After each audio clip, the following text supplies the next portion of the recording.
मित्रों, चलो मैं इस पावन कथा का अवलोकन आप सभी को आंतरिक ज्ञान चैनल के माध्यम से सुनाता हूं। मित्रों, एक समय की बात है जब देवर्षि नारद जी आकाश मार्ग में विचरण कर रहे थे। तब उन्होंने देखा कि एक बहन अपने भाई की कलाई पर राखी बांध रही थी और उस राखी के बदले वह भाई उसकी सदैव रक्षा करने का उसे वचन दे रहा है। उस समय श्रावण मास का महीना था। अब देवर्षि नारद जी ने मन में सोचा कि आखिर यह सावन का महीना है। इस महीने में भगवान भोलेनाथ की पूजा अर्चना की जाती है, तो क्यों ना मैं भगवान भोलेनाथ के पास जाकर उनसे ही पूछ लेता हूं कि वह बहन अपने भाई की कलाई पर राखी क्यों बांध रही थी और वह भाई उसकी रक्षा का वचन क्यों दे रहा था। तब देवर्षि नारद जी नारायण नारायण करते हुए भगवान भोलेनाथ जी के पास जा पहुंचे। भगवान भोलेनाथ माता पार्वती के साथ कैलाश पर्वत पर विराजमान थे। जब देवर्षि नारद जी माता पार्वती और भगवान भोलेनाथ के समक्ष जाते हैं तो माता पार्वती और भगवान भोलेनाथ को प्रणाम करते हैं। भगवान भोलेनाथ देवर्षि नारद जी से कहते हैं, हे देवर्षि नारद जी, आज आप कैलाश पर्वत पर किस प्रयोजन से पधारे हैं। तब देवर्षि नारद जी कहते हैं, हे प्रभु, आज जब मैं पृथ्वी लोक के आकाश मार्ग में विचरण कर रहा था तब मैंने देखा कि एक बहन अपने भाई की कलाई पर राखी बांध रही थी और वह भाई उसे उसकी रक्षा का वचन दे रहा था। ऐसा क्यों है? ये भाई बहन का प्यार कैसा होता है? हे भगवान, कृपया आप मुझे इसके बारे में बताइए। तब भगवान भोले बाबा जी कहते हैं, हे देवर्षि नारद जी, भाई बहन का प्यार माता पिता के रिश्ते के समान होता है। भाई बहन का यह प्यार हमारे प्यारे यमराज जी की वजह से ही है। ये उनकी बहन और उनके प्यार की निशानी है, इसीलिए रक्षाबंधन का त्योहार मनाया जाता है। हे देवर्षि नारद जी, आपने जो पृथ्वी लोक पर देखा वह भाई बहन के प्यार की निशानी थी कि एक बहन अपने भाई का प्यार पाने के लिए कुछ भी कर सकती है और उसकी रक्षा करती है, परंतु यदि वही बहन के ऊपर कोई मुसीबत आती है तो उसका भाई हंसते हंसते सब सह जाता है, परंतु अपनी बहन को कोई परेशानी नहीं होने देता है। हे देवर्षि नारद जी, मैं आपको एक अत्यंत ही महत्वपूर्ण रक्षाबंधन की कथा सुनाता हूं, जिसे सुनने के बाद आपको पूर्ण ज्ञात हो जाएगा कि आखिर एक भाई का उसकी बहन के प्रति प्यार कैसा होता है। तब देवर्षि नारद जी कहते हैं, हे भगवान, मुझे उस कथा को सुनाइए, अब मुझसे किंचित मात्र भी रुका नहीं जा रहा है। तब भगवान भोले बाबा जी कहते हैं, हे देवर्षि नारद जी, इतना उतावलापन ठीक नहीं होता, क्योंकि जो पूरी कथा को सुनता है उसके कल्याण का मार्ग प्रशस्त होता है और जो भी इस वीडियो को दूसरों के साथ साझा करता है उसकी सभी मनोकामनाएं पूर्ण हो जाती हैं। भगवान भोले बाबा की बात सुनकर देवर्षि नारद जी कहते हैं, हे भगवान, आप उस कथा को सुनाइए, मैं पूरे मन लग्न के साथ उस कथा को सुनूंगा। अब भगवान भोलेनाथ कहते हैं, हे देवर्षि नारद जी, आज मैं तुम्हें एक अमीर बहन और गरीब भाई की कथा सुनाता हूं। आज की कथा सुनकर तुम्हें पता चल जाएगा कि एक भाई और बहन का रिश्ता कैसा होता है और हर एक बहन और भाई को अपना रिश्ता कैसे निभाना चाहिए। साथ ही तुम्हें आज की इस कथा में जानने को मिलेगा कि आखिर मनुष्य गरीब क्यों हो जाता है, वह कौन से कर्म हैं जिनकी वजह से मनुष्य गरीब हो जाता है। आखिर मनुष्य द्वारा किए गए ऐसे कौन से काम होते हैं जिनको करने से मनुष्य निर्धन हो जाता है और गरीबी के दलदल में फंसता चला जाता है। अब भगवान भोले बाबा कथा को सुनाना आरंभ करते हैं और कहते हैं, हे देवर्षि नारद जी, बहुत पुराने समय की बात है। किसी नगर में एक बहुत ही धनवान माध्यम का एक किसान रहता था। उस किसान के घर में 2 जुड़वा संतानें पैदा हुई थीं। उन दोनों जुड़वा संतानों में से एक पुत्र था और दूसरी जो संतान थी वह पुत्री थी। उस किसान ने अपने पुत्र का नाम श्याम रखा और अपनी पुत्री का नाम चित्रा रखा। इधर जब एक समय के बाद उस किसान की संतानें बड़ी हुईं तो उन दोनों की आयु धीरे धीरे विवाह के योग्य हो गई। तब किसान को अपने बच्चों के विवाह की चिंता सताने लगती है। एक दिन किसान किसी कार्य से अपने पड़ोस के एक शहर में जाता है। वह एक व्यापारी के घर में गया हुआ था। वहां पर उसे उस व्यापारी का पुत्र पसंद आ जाता है।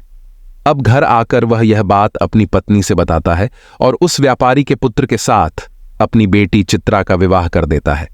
जितना हो सका उस किसान ने अपनी पुत्री के विवाह में कोई कमी नहीं छोड़ी। दोस्तों, इस प्रकार से चित्रा अपने पिता के यहां से विदा होकर अपने ससुराल चली जाती है। उस किसान ने अपनी बेटी का विवाह करने के बाद अपने पुत्र के विवाह के बारे में सोचना शुरू कर दिया। उसके मन में यह था कि मेरी बेटी तो अपने घर की हो गई है, मैंने उसका विवाह एक बहुत अच्छे घराने में कर दिया है, अब मुझे अपने पुत्र के बारे में सोचना चाहिए और उसका विवाह भी कर देना चाहिए। यदि मेरे पुत्र का विवाह निश्चित समय पर सुचारू रूप से हो गया तो मैं अपना बचा हुआ शेष जीवन अपनी बहू और पत्नी के साथ रहकर आराम से व्यतीत करूंगा। अब भगवान भोले बाबा कहते हैं, हे देवर्षि नारद जी, विधि द्वारा लिखित ईश्वर की लीला बड़ी विचित्र होती है। परमात्मा न जाने कब किसको धनवान बना दें और कब किसके लिए गरीबी के द्वार खोल दें, इसके बारे में कोई नहीं जानता। उसी तरह एक दिन उस धनवान किसान के साथ भी कुछ ऐसा ही होता है। एक दिन वह किसान एक बड़ी भयानक बीमारी से ग्रसित हो जाता है। उसका पुत्र श्याम बहुत ही उदार हृदय का व्यक्ति था। जब वह अपने पिता को ऐसी हालत में देखता तो वह अपने पिता की ऐसी हालत को देखकर बहुत ही ज्यादा दुखी हो जाता है। उसके बाद वह अपने पिता का अच्छे से अच्छे वैद्य से इलाज करवाता है और अपने पिता के लिए महंगी से महंगी दवाइयां लेकर आता है, परंतु उसके पिताजी की हालत में कोई सुधार नहीं हो रहा था। धीरे धीरे करके उस किसान की सारी धन संपत्ति पिता के इलाज में चली जाती है। इस प्रकार अपने पिता का इलाज कराते हुए किसान का पुत्र श्याम अब बहुत ही गरीब हो जाता है। इतना इलाज करने के बावजूद भी उसके पिता की हालत में किसी भी प्रकार का कोई सुधार नहीं हो रहा था। जब कोई भी दवाई उस किसान की बीमारी में काम नहीं करती है तो एक दिन वह किसान अपने बेटे श्याम को अपने पास बुलाता है और अपने बेटे श्याम से कहता है, हे पुत्र, जब भी कोई काम मनुष्य के सामर्थ्य से बाहर हो जाए या फिर उस काम का कोई समाधान न मिले तो ऐसे समय में उस काम को ईश्वर के भरोसे छोड़ देना चाहिए। इसलिए पुत्र, अब तुम मेरी चिंता छोड़ो और तुम अब अपने भविष्य के बारे में सोचो।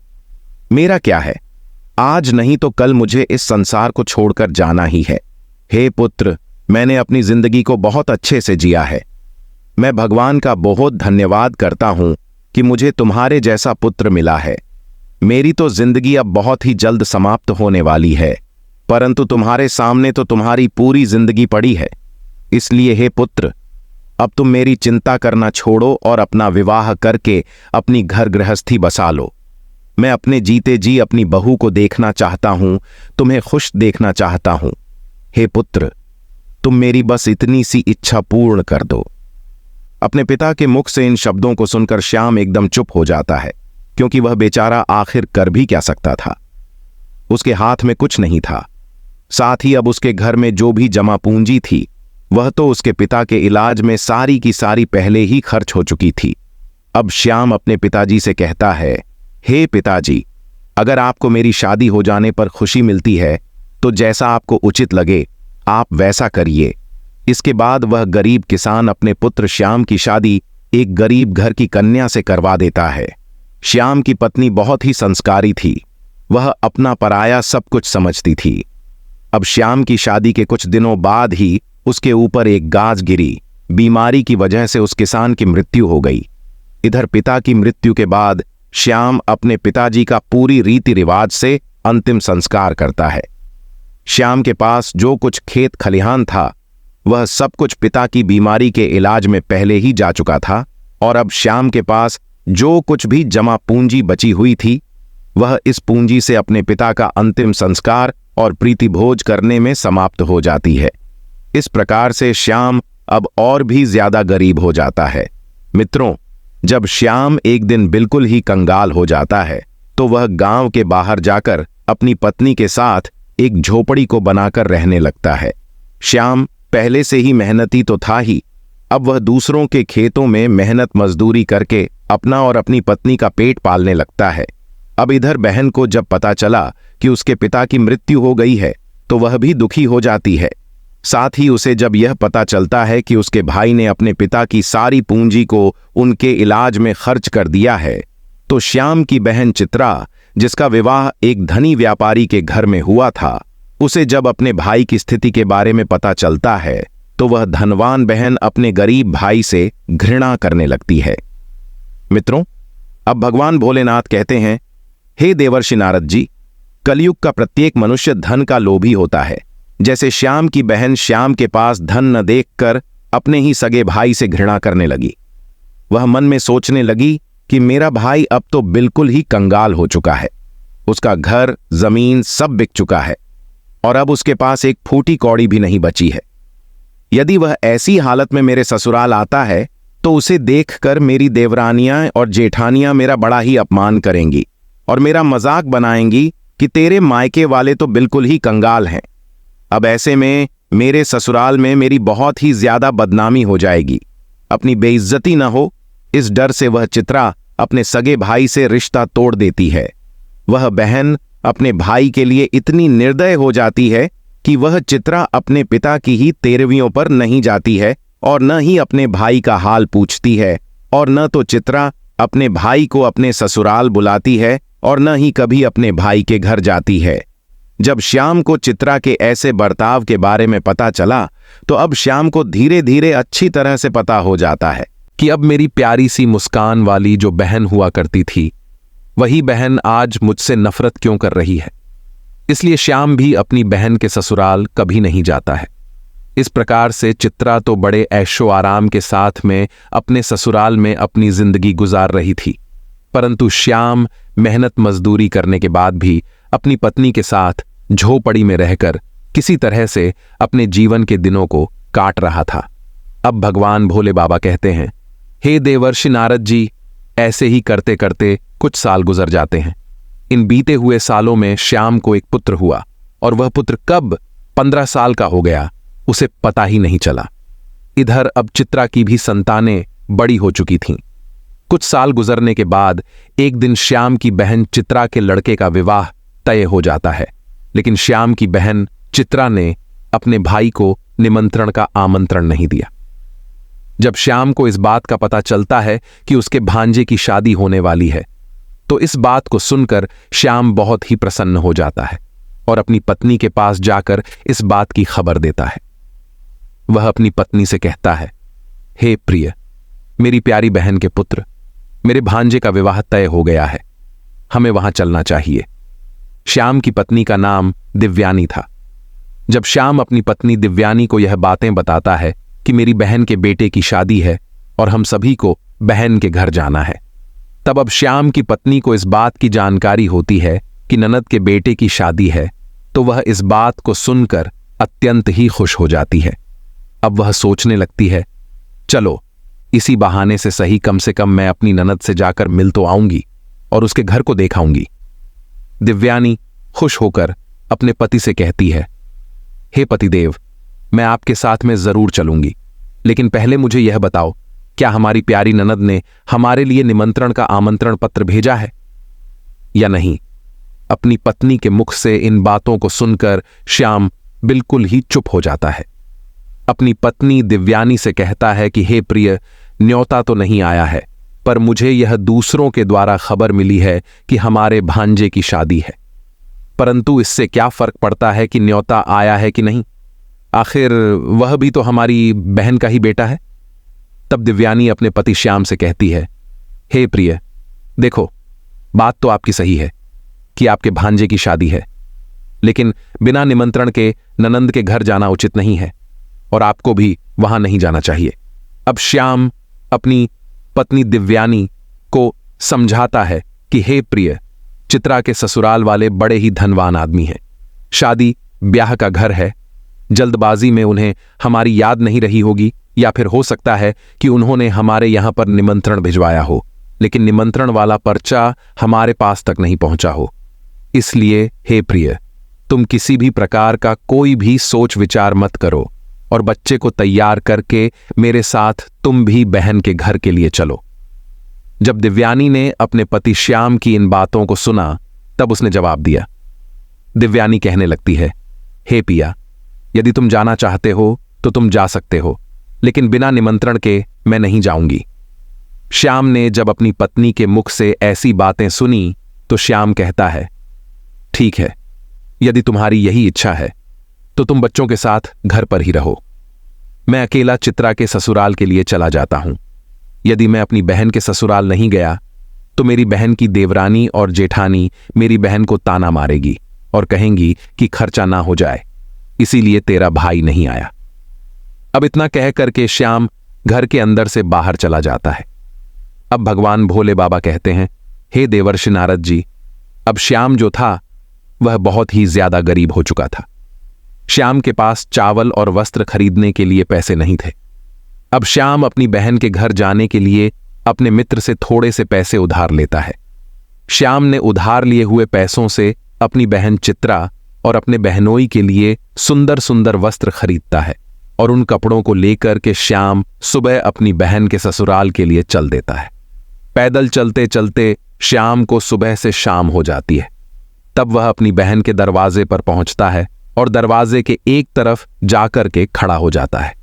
श्याम बेचारा दरवाजे पर खड़े होकर अपनी बहन चित्रा के आने का इंतजार कर रहा था। तभी चित्रा की जेठानी की नजर श्याम पर पड़ जाती है और वह श्याम को पहचान लेती है।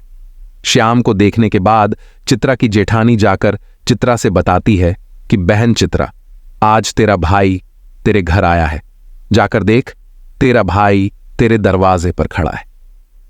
जब चित्रा ने अपनी जेठानी के मुख से ऐसी बातें सुनी तो वह अपनी जेठानी से पूछने लगती है, दीदी, यदि तुमने मेरे भाई को द्वार पर खड़ा देखा है तो मुझे यह बताओ, मेरा भाई मेरे ससुराल में किस हालत में आया है और मेरे भाई ने आखिर कैसे कपड़े पहने हैं। अब चित्रा की जेठानी कहती है कि तुम्हारा भाई फटे पुराने वस्त्र पहनकर तुम्हारे द्वार पर खड़ा है, वह तुम्हारे आने का इंतजार कर रहा है। अपनी जेठानी की यह बात सुनकर चित्रा गुस्से से लाल हो जाती है और सभी की नजरों को बचाते हुए अपने भाई के पास पहुंच जाती है। वह बेचारा श्याम जब अपनी बहन चित्रा को अपने पास आता हुआ देखता है तो खुशी के मारे उसका चेहरा खिल उठता है। अपनी बहन को देखकर श्याम की आंखों में आंसू आ जाते हैं, क्योंकि वह आज सालों बाद उससे मिल रहा था। उसके बाद चित्रा अपने भाई को अपने साथ में लेकर सबकी नजरों से बचाते हुए अपने घर के सबसे अंदर वाले कमरे में ले जाती है और पूछने लगती है, अरे भाई, तुम्हारे पास आखिर किसने निमंत्रण पत्र भेजा था जो तुम यहां चले आए। तब श्याम कहता है, बहना, तुमने तो अपने भाई को बिल्कुल भुला ही दिया है, परंतु मुझे किसी से पता चला कि मेरे भांजे की शादी है, इसीलिए मैं तुम्हारे लिए और तुम्हारे बेटे के लिए नए कपड़े लेकर आया हूं। मैंने सोचा अगर मैं अपनी बहन के ससुराल नहीं जाऊंगा तो मेरी बहन की देवरानी और जेठानी उसे ताना मारेंगी, इस वजह से मैं तुम्हारे पास आया हूं। अपने भाई के मुख से इन बातों को सुनकर चित्रा कहने लगती है, भाई, तुम्हें इस तरीके से बेशर्म की तरह मेरे घर नहीं आना चाहिए था। तुम इस तरीके से फटे पुराने कपड़े पहनकर मेरे घर तक चले आए, ये मेरे लिए बड़े लाज की बात है। कम से कम अपनी नहीं तो मेरी इज्जत, मेरे मान सम्मान का ख्याल तो किया होता। आखिर तुम्हारी तो कोई इज्जत नहीं, कम से कम तुमने हमारी इज्जत के बारे में तो सोचा होता। मेरा विवाह एक ऊंचे कुल में हुआ है, इस वजह से तुम्हें ऐसे बनकर नहीं आना चाहिए था। जब श्याम अपनी बहन चित्रा के मुंह से ऐसे कटु शब्द सुनता है तब उस मजबूर भाई का कलेजा छलनी हो जाता है। अब भगवान भोलेनाथ कहते हैं, हे देवर्षि नारद जी। तब श्याम अपनी बहन के पैरों में गिरकर माफी मांगने लगता है। श्याम कहता है, हे बहन, मुझे क्षमा कर दो। मुझे नहीं पता था कि मेरी वजह से यहां तुम्हारी बदनामी होगी। मैं तो हमेशा से यही चाहता हूं कि तुम्हारी बदनामी ना हो, तुम्हारी देवरानी जेठानी तुम्हें ताना ना मारे, इसीलिए तो मैं तुम्हारे लिए नए वस्त्र लेकर आया हूं। यदि मुझे यह बातें पहले ही पता होती कि तुम मेरी वजह से इतनी आहत हो जाओगी कि तुम्हें मेरे आने से इतना बुरा लगेगा, तो मैं तुम्हारे दरवाजे पर कभी नहीं आता। मैं तो यह सोचकर आया था कि मेरे भांजे की शादी है, यदि मैं नहीं पहुंचा तो मेरी बहन की देवरानी जेठानी मेरी बहन को ताने मारेंगी। जब श्याम ने इतनी सारी बातें बोली तो चित्रा को श्याम की इन बातों को सुनकर गुस्सा थोड़ा सा शांत हो जाता है। तब वह श्याम से कहती है, चलो जब तुम आ ही गए हो तो मेरी एक बात तुम कान खोलकर सुन लो। जब तक मेरे बेटे की शादी नहीं हो जाती तब तक इस जगह पर बंद रहना और भूलकर भी इस कमरे से बाहर निकलने की गलती मत करना, वरना तुम्हें देखकर लोग कहेंगे चित्रा का भाई तो भिखारी है, और मैं यह नहीं चाहती कि मेरी गिनती गरीबों में हो। जब सभी मेहमानों के लिए भोजन बन जाएगा तो मैं तुम्हें भोजन की थाली इस कमरे में पहुंचा दूंगी। तुम भोजन खाकर चुपचाप पिछले दरवाजे से अपने घर चले जाना। श्याम ने कहा, ठीक है बहना, मैं आज रात को ही तुम्हारे घर से अपने गांव के लिए चला जाऊंगा, मगर मेरी तुमसे एक विनती है। मैं तुम्हारे और जीजा जी के लिए जो कपड़े लाया हूं तुम उन्हें रख लो। उन्हें मैं तुम्हारे लिए बड़े प्यार से लाया हूं। चित्रा ने अपने भाई से कपड़े ले लिए और चुपचाप कमरे के बाहर चली आई। जाते समय उसने बाहर से उस कमरे की कुंडी लगा दी जिससे श्याम बाहर ना आ सके। श्याम उस कमरे में बैठकर अपनी बहन के वापस आने का इंतजार करने लगा। भोले बाबा बोले, हे देवर्षि नारद जी। श्याम उस कमरे में बैठा हुआ अपनी बहन के लौटने का इंतजार कर रहा था, यह सोचकर कि उसकी बहन उसे भोजन खिलाने के लिए लौटकर वापस आएगी। आज तो उसे स्वादिष्ट भोजन मिलेगा। परंतु श्याम को क्या पता था कि वह निर्मोही बहन अपने भाई को उस कमरे में बंद करके अपने घरेलू कामकाज में व्यस्त हो चुकी है और भाई के लिए भोजन देना भूल चुकी है। भगवान भोले बाबा ने बताया, चित्रा शादी के कामकाज में इतनी खो गई कि उसे याद ही नहीं रहा कि उसका भाई उसी के यहां एक कमरे में बंद है और वह उसके लौटने का इंतजार कर रहा है। चित्रा सारा काम करती गई और शादी पूरी तरह से संपन्न हो गई। चित्रा एक बड़े घराने की बहू थी तो उसका घर भी बहुत बड़ा था। चित्रा ने अपने भाई को सबसे पीछे वाले कमरे में बंद किया था जहां कोई आता जाता भी नहीं था। जैसे जैसे समय बीतने लगा, भूख प्यास की वजह से श्याम छटपटाने लगा और उसकी हालत खराब होने लगी। तब श्याम ने अपनी बहन को आवाज लगाई, लेकिन उसकी आवाज किसी ने नहीं सुनी।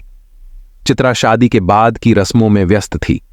इस तरह से श्याम को उस कमरे में पड़े पड़े 2 दिन बीत गए। भोले बाबा बोले, हे देवर्षि नारद जी। श्याम को अपनी पत्नी और बच्चों की याद आने लगी। श्याम सोचने लगा कि यदि यहां कोई नहीं आया तो वह भूखा प्यासा इसी कमरे में मर जाएगा। यदि वह मर गया तो उसकी पत्नी और बच्चों का क्या होगा? उसके ना होने पर उसकी पत्नी बच्चों का कैसे पालन पोषण करेगी? यही सब कुछ सोचते सोचते और कमजोरी की वजह से वह बेहोश होने लगा। उसी समय किसी काम से चित्रा की जेठानी कमरे के पास से गुजरी। जब श्याम के कानों में किसी के आने की आवाज आई तो उसने पूरी ताकत से उस कमरे का दरवाजा पीटना शुरू कर दिया। चित्रा की जेठानी के कानों में दरवाजा पीटने की आवाज गई तो उसने दरवाजा खोलकर देखा। अंदर श्याम को देखकर वह चौंक गई और श्याम की बहन की जेठानी श्याम से पूछने लगती है, हे भाई, तुम्हें इस कमरे में किसने बंद किया है? श्याम इस बात का कोई जवाब नहीं देता क्योंकि वह अपनी बहन को उसकी ही जेठानी की नजरों में गिराना नहीं चाहता था। परंतु जब चित्रा की जेठानी ने दोबारा पूछा तो वह झूठ मूठ की बातें बनाते हुए कह देता है, बहन, मैं इस कमरे में आराम कर रहा था, तभी किसी ने गलती से बाहर से दरवाजे की कुंडी लगा दी और मैं इस कमरे में बंद हो गया। बहन, यदि तुम आज नहीं आती तो मेरे प्राण आज चले जाते। इतना कहने के बाद श्याम घर के पिछले दरवाजे से चुपचाप बाहर निकलकर चला जाता है। श्याम को अब उस कमरे में बंद हुए 3 दिन हो चुके थे। तीसरे दिन उसकी बहन की जेठानी उसे कमरे से आजाद कर देती है। बेचारा श्याम 3 दिन का भूखा प्यासा चुपचाप अपने घर की तरफ चल देता है।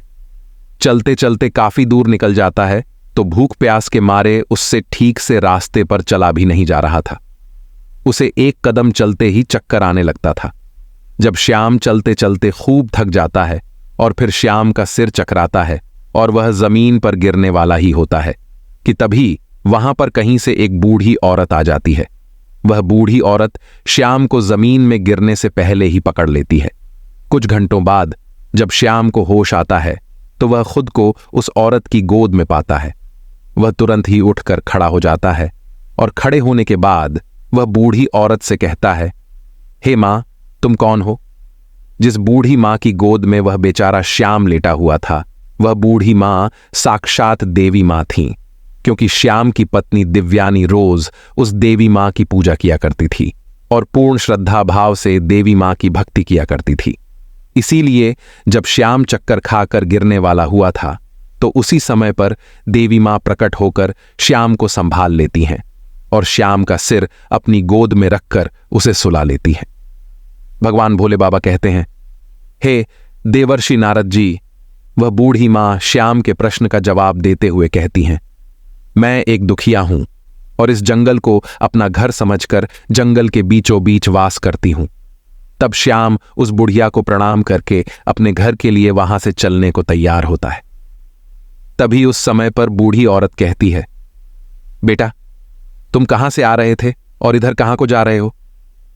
तब श्याम अपनी बहन द्वारा किए गए बर्ताव को बताता है और कहता है, हे मां, मेरे भांजे की शादी थी, इसी वजह से मैं अपनी बहन के घर गया हुआ था और इधर मेरा गांव है, मैं इधर अपने गांव के लिए जा रहा हूं। बूढ़ी औरत श्याम से कहती है, बेटा, यदि तुम बुरा ना मानो तो मैं तुमसे एक बात पूछना चाहती हूं। तब श्याम कहता है, पूछो मां, तुम मुझसे क्या पूछना चाहती हो? बूढ़ी औरत कहती है, बेटा, यदि तुम अपनी बहन के घर से आ रहे हो, जैसा तुमने मुझे बताया कि तुम्हारी बहन के यहां पर शादी थी तुम्हारे भांजे की, तो फिर तुम खाली हाथ कैसे अपने घर जा रहे हो? क्या तुम्हारी बहन ने तुम्हारे बच्चों और पत्नी के लिए कुछ नहीं भेजा है? बूढ़ी औरत की बातें सुनकर श्याम की आंखों में आंसू आ जाते हैं। श्याम उस बूढ़ी औरत को सारी बात बता देता है कि कैसे उसकी बहन उसे कमरे में बंद कर देती है और उसके साथ दुश्मन जैसा व्यवहार करती है। परंतु श्याम अपनी बहन की बुराई उस बूढ़ी औरत से भी नहीं करना चाहता था, लेकिन उस बूढ़ी औरत ने ऐसे स्वर में पूछा कि श्याम को उसे सारी बात बतानी पड़ी। इस प्रकार से श्याम के मुंह से पूरी घटना को सुनने के बाद वह बूढ़ी माता कहती है, हे पुत्र, तुम किसी भी प्रकार की चिंता मत करो, जो हुआ उसे भूल जाओ। सुनो, यहां से कुछ दूरी पर मेरा एक बगीचा है, उस बगीचे में अनेकों प्रकार के फल लगे हुए हैं। तुम उस बगीचे में चलकर पहले कुछ फल खाकर अपना पेट भर लो, क्योंकि तुमने 3 दिनों से कुछ नहीं खाया है। जब तुम्हारा पेट भर जाए तो कुछ फल तुम अपनी पत्नी और बच्चों के लिए भी तोड़कर रख लेना। जब तुम्हारी पत्नी और बच्चे तुमसे मिलेंगे तो पूछेंगे कि तुम अपनी बहन के ससुराल से क्या लेकर के आए हो। तब तुम कह देना, मेरी बहन ने तुम्हारे लिए फल भेजे हैं। ऐसा करने से तुम अपनी पत्नी और बच्चों के सामने शर्मिंदा होने से बच जाओगे और इससे तुम्हारी मान प्रतिष्ठा भी बनी रहेगी। श्याम इस प्रकार से जब बूढ़ी औरत की इन बातों को सुनता है तो वह उनकी बात मान लेता है और वह उस बूढ़ी औरत के बगीचे में पहुंच जाता है। बगीचे में पहुंचकर श्याम देखता है कि उस बगीचे में नाना प्रकार के फल लगे हुए हैं। तब श्याम उन वृक्षों से फल तोड़कर खाने लगता है और जब उसका पेट भर जाता है तो कुछ फलों को तोड़कर वह अपने थैले में रख लेता है। ये सब करने के बाद श्याम उस बूढ़ी औरत से आज्ञा लेकर अपने घर के लिए चलने को तैयार होता है। तब वह बूढ़ी औरत श्याम से कहती है, हे पुत्र, जाते समय तुम मेरी इन 8 बातों को ध्यान से सुनते जाओ, यह तुम्हारे जीवन में बहुत काम आएंगी। अब भगवान भोलेनाथ आगे कहते हैं, हे देवर्षि नारद जी, अगर किसी भी मनुष्य को ध्यान से परखना है तो उस मनुष्य को ये 8 बातें अवश्य ध्यान में रखनी चाहिए। इस प्रकार से वह बूढ़ी औरत, जो साक्षात देवी का अवतार थी, श्याम को 8 बातें बताती हैं। उन 8 बातों को सुनकर श्याम अपने घर के लिए चल देता है। जब श्याम फलों से भरे हुए उस थैले को लेकर अपने घर पर पहुंचता है, तब श्याम का बड़ा बेटा और कुछ आसपास के छोटे छोटे बच्चे श्याम की पत्नी के पास आ जाते हैं और पूछने लगते हैं, आप बुआ के घर से आ रहे हो? आखिर बुआ ने हमारे लिए क्या भेजा है? श्याम ने जब बच्चों के मुंह से यह सुना, तब श्याम ने अपने हाथों का थैला अपनी पत्नी को थमा दिया। थैला देने के बाद श्याम घर से बाहर निकलकर अपने खेतों को चला गया, क्योंकि वह अपनी बहन के बर्ताव से परेशान था। वह अपने मन में सोच रहा था कि मेरी बहन इतनी निर्दय कैसे हो सकती है। शादी से पहले तो वह मुझसे बहुत प्यार किया करती थी। रक्षाबंधन पर वह मेरे लिए क्या कुछ नहीं करती थी। थाली सजाती थी, मेरी आरती उतारती थी, मेरे हाथ पर राखी बांधती थी, मुझसे प्यार करती थी, और आज वही बहन मुझे देखने तक के लिए नहीं तैयार है। उसका कारण बस यही है कि मैं गरीब हो गया हूं। इसी तरह के ख्याल श्याम के मन में चल रहे थे। श्याम बहुत ही परेशान था। जब श्याम अपने खेतों पर चला जाता है, तब श्याम की पत्नी जब उस थैले को खोलकर देखती है तो थैले के अंदर का नजारा देखकर श्याम की पत्नी एकदम से हैरान रह जाती है, क्योंकि उस थैले में कोई फल नहीं थे। दिव्यानी थैले में देखती है कि वह थैला पूरा सोने चांदी के रूप में बने फलों से भरा हुआ है। श्याम जो फल लाया था उनमें से कुछ अनार भी थे। जब दिव्यानी ने अनार को फोड़ा तो अनार के फलों से हीरे निकलते हैं। यह सब देखकर दिव्यानी बहुत खुश हो जाती है। उसे कुछ समझ नहीं आ रहा था कि यह कैसे हो रहा है। वह भागी भागी अपने पति के पास पहुंचती है और अपने पति के पास खेतों में पहुंचकर अपने पति से कहती है, हे प्रिय, तुम तो शादी में गए थे, तुम लेकर क्या आए हो? तुम्हारी बहन ने तुम्हें क्या दिया है? अपनी पत्नी की इन बातों को सुनकर श्याम सोचने लगता है कि शायद जो उस बूढ़ी औरत ने मुझे फल दिए थे वे फल मेरी पत्नी को पसंद नहीं आए होंगे, इसीलिए मेरी पत्नी मुझसे ऐसी बात पूछ रही है। मुझे तो अपने बच्चों के लिए लड्डू, पेड़ा या फिर उनके लिए कुछ वस्त्र लाने चाहिए थे। तब श्याम अपनी पत्नी से कहता है, हे प्रिय, मेरी बहन ने जो कुछ मुझे दिया है वह मैंने लाकर तुम्हें दे दिया। अब जो कुछ भी थैले में है उसे ही बच्चों में बांट कर दे दो। श्याम की बात सुनने के बाद उसकी पत्नी कहती है, हे प्रिय, पहले तुम घर के अंदर चलो और देखो कि तुम्हारी बहन ने तुम्हारे लिए क्या भेजा है। यह कहकर दिव्यानी अपने पति का हाथ पकड़कर अपने घर के भीतर ले जाती है और अपने पति से कहती है, इसे जरा देखिए तो सही, आखिर हमारी ननद ने हमारे लिए क्या भेजा है। इतना कहकर दिव्यानी राहुल के सामने थैले को पलट देती है।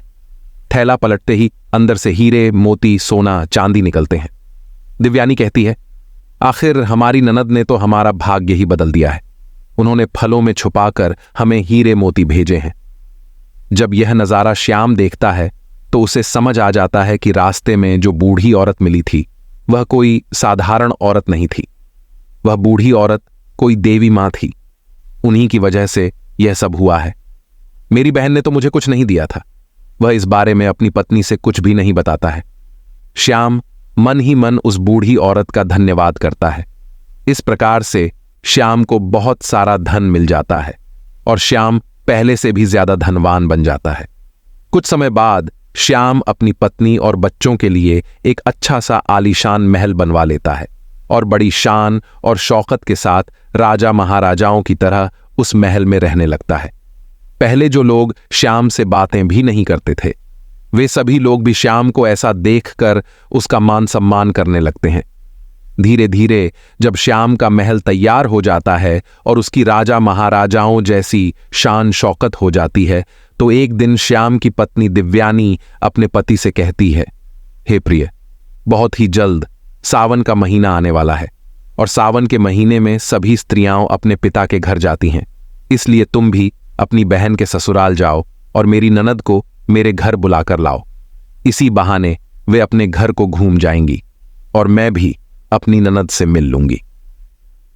दिव्यानी ऐसी बात इसलिए बोल रही थी क्योंकि उसे लगता था कि उसके जो दिन बदले हैं उसके पीछे जैसे ही चित्रा ने अपने भाई को एक राजा महाराजा के रूप में देखा तो अपने भाई के ठाठ बांट को देखकर चित्रा एकदम चकित रह गई। वह सोचने लगती है कि कल तक तो मेरा भाई बिल्कुल ही भिखारी था, उसके पास तो पहनने के लिए वस्त्र भी नहीं थे, फिर अचानक एकदम से वह इतना अमीर कैसे बन गया। अब तो श्याम की बहन चित्रा आरती का थाल सजाकर अपने भाई की आरती उतारने लगती है। उसके बाद चित्रा अपने भाई को बड़े ही आदर के साथ अपने घर में बुलाकर ले जाती है और अपने भाई से कहती है, हे भैया, मुझे क्षमा कर दीजिए, मेरी वजह से तुम्हें बहुत ज्यादा कष्ट और शर्मिंदगी उठानी पड़ी। मुझे तुम्हारे साथ ऐसा नहीं करना चाहिए था। अपनी बहन के मुख से इन बातों को सुनकर श्याम कहने लगता है, बहना, कोई बात नहीं, उस समय पर हमारे दिन कुछ अच्छे नहीं थे। तुम्हारी गलतियों के लिए मैंने तुम्हें पहले ही क्षमा कर दिया था। बहन, अब तुम इन बातों को छोड़ो और मेरे साथ मेरे घर चलने की तैयारी करो। बहन, मैं तुम्हें बुलाने के लिए आया हूं। अब तुम्हें मेरे साथ में मेरे घर चलना है। तुम्हारी भाभी ने तुम्हें बुलाने के लिए मुझे यहां पर भेजा है।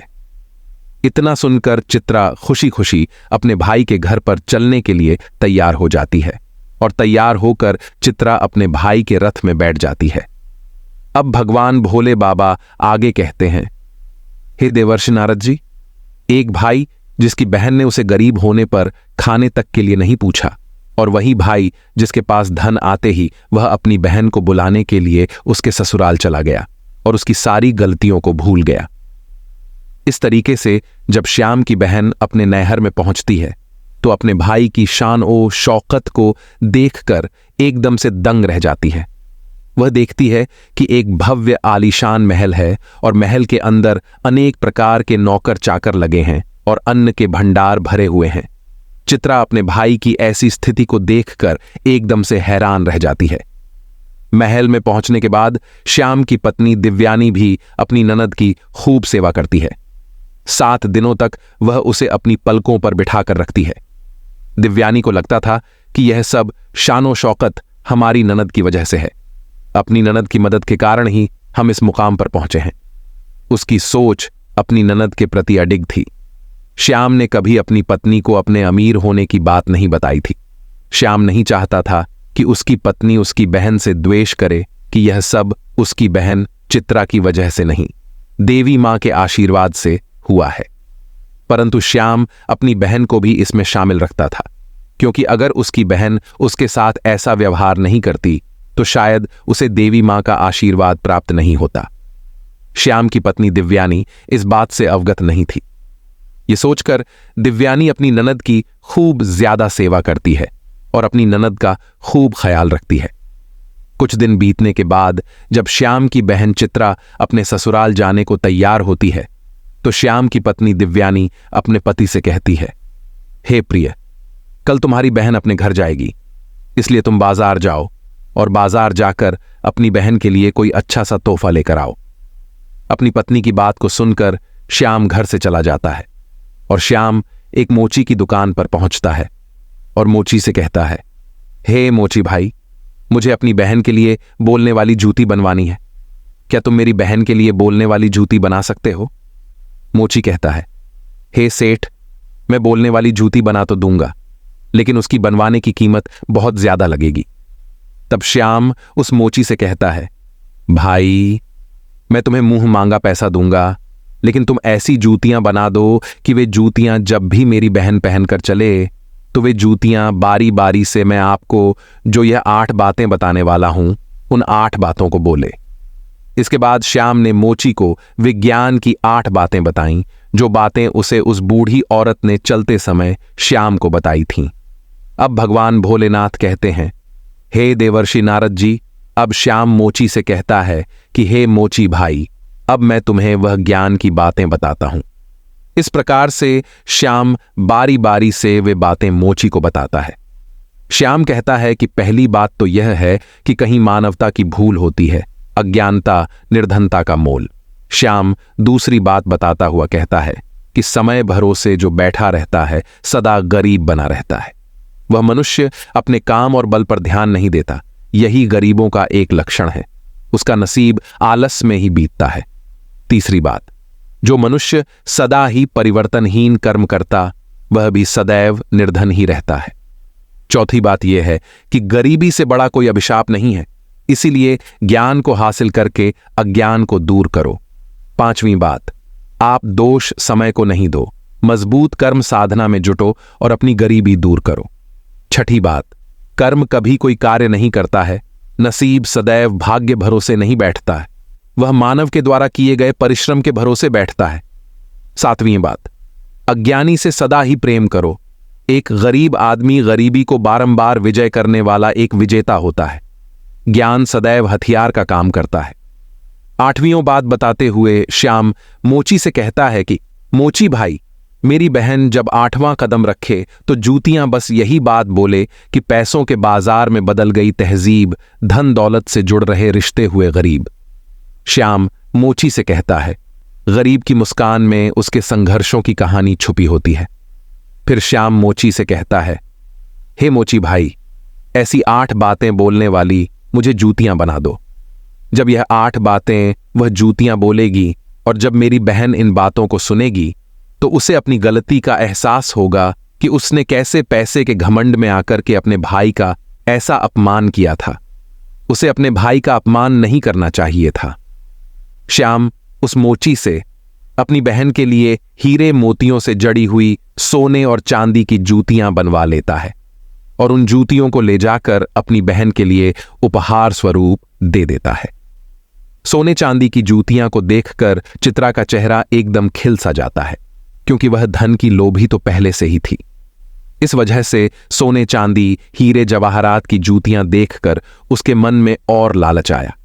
अब चित्रा अपने भाई से विदा लेकर अपने घर चली जाती है। हे चित्रा, तुम अपने भाई के घर से आई हो, तुम्हारे भाई ने तुम्हें क्या उपहार दिया है?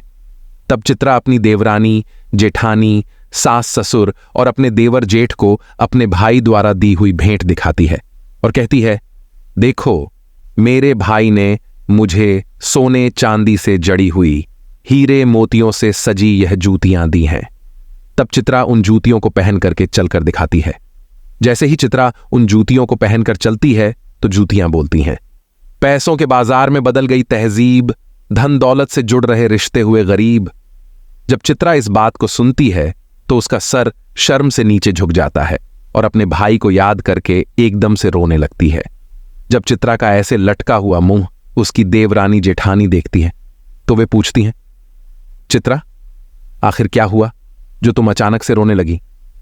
तो चित्रा अपनी देवरानी और जेठानी को सारी बातें बताती है कि हे बहन, मैंने पैसों के घमंड में आकर अपने भाई को कितना भला बुरा कहा था।